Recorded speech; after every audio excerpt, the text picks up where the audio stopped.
السلام علیکم د نن پلس یوټیوب چینل قدرمنو لیدونکو ستړي مشئ ایراني پانګوالو افغانستان کې د اوبو رسونې او برېښنا تولید برخو کې پانګونې ته لیوالتیا ښودلې د اوبو او برېښنا وزارت وایي چې ایراني پانګوالو د دغه وزارت له سرپرست سره په لیدنه کې په افغانستان کې د اوبو رسونې او د برېښنا د تولید په پروژو کې پانګونې ته لیوالتیا ښودلې ده د اوبو او برېښنا وزارت په خبرپاڼه کې راغلي چې د دغه وزارت سرپرست ملا عبداللطیف منصور د ایران د فولاد مبارکه شرکت او دغه شرکت تر چتر لاندې نورو شرکتونو له مسؤلینو سره ولیدل.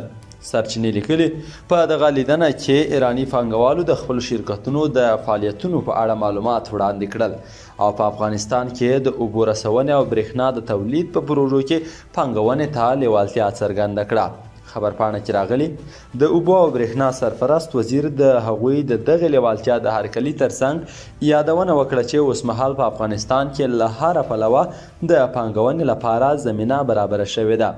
یاد وزارت لیکلي چې منصور ایراني پانګوالو ته د دغه وزارت له لوري د اړینو همکاریو د ډاډ ترڅنګ د همغږۍ په رامنځته کولو او د عملي چارو پر چټکتیا ټینګار وکړ. او په یو بل خبر کې اورئ غزني کې 2 کسان له 11 کیلوګرامه شیشې سره نیول شوي.